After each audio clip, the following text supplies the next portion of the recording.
नमस्कार साथियों, आज की इस वीडियो में प्राथमिक एवं उच्च प्राथमिक विद्यालयों में छात्रों के बेसलाइन संबंधी दिशा निर्देश के विषय में हम लोग चर्चा और परिचर्चा करेंगे।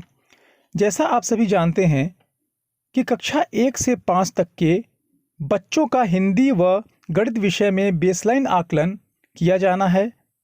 इसके लिए समृद्ध हस्तपुस्तिकाओं में दी गई आकलन का प्रयोग करके हमें इस आकलन को पूरा करना है।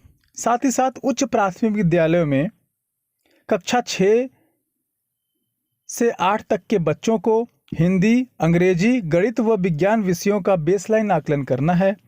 यह बेसलाइन आकलन कैसे करना है, इस विषय में अभी हम आपसे चर्चा करने जा रहे हैं। प्राथमिक कक्षाओं में बेसलाइन आकलन कैसे करना है, इसका 2 वीडियो मैंने पूर्व में बना रखा है। उसको देख करके आप ये समझ सकते हैं कि प्राथमिक कक्षाओं में भाषा का बेसलाइन आकलन कैसे करना है। बेसलाइन आकलन के पूर्व शिक्षक डायरी में आकलन के प्रकार एवं टूल्स का अंकन किया जाना है और ये आकलन प्राथमिक और उच्च प्राथमिक विद्यालयों के लिए आकलन को 25 मास तक पूर्ण कर लेना है। आकलन हेतु विद्यार्थियों को जो ब्लैंक शीट दी जाएगी, आकलन से प्राप्त जो परिणाम होगा उनका अभिलेखीकरण करना है। उच्च प्राथमिक स्तर पर प्राथमिक विभिन्न विषयों के मुख्य लर्निंग आउटकम को चिन्हित करके शिक्षक प्रेरणा तालिका को बनाना है एवं वर्तमान स्तर के अनुसार उन्हें दर्ज करना है किया जाएगा। आइए हम जानने का प्रयास करते हैं कि उच्च प्राथमिक स्तर में हमें चारों विषयों का बेसलाइन आकलन कैसे करना है। आइए इसको समझने का प्रयास करते हैं। उच्च प्राथमिक विद्यालय के बेसलाइन आकलन करने के लिए आपको ध्यान आकर्षण पुस्तिका के भाग 4 में जा कर के आरंभिक परीक्षण प्रपत्र दिया गया है, उसके अकॉर्डिंग हमें बेसलाइन आकलन करना है।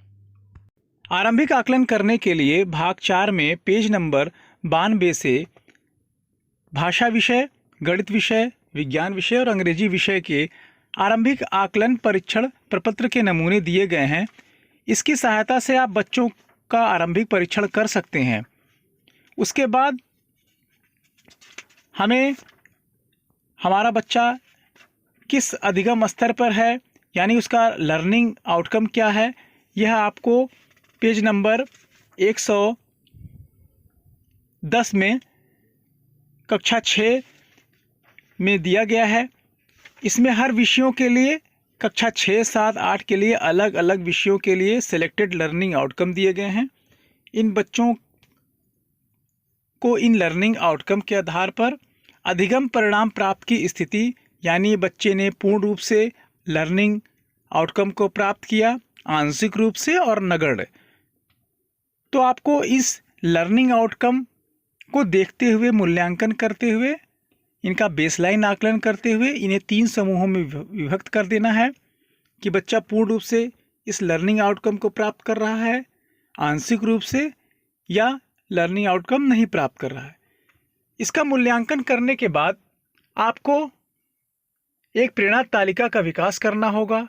जी हाँ, उच्च प्राथमिक विद्यालयों के लिए एक प्रेरणा तालिका का विकास करना होगा और इस प्रेरणा तालिका को कक्षा में चस्पा करके बच्चा किस अधिगम स्तर पर है, इसको आपको दर्ज करके कक्षा में लगाना होगा। तो इस प्रकार से हम उच्च प्राथमिक विद्यालय में बेसलाइन आकलन कर कक्षा का संचालन करें।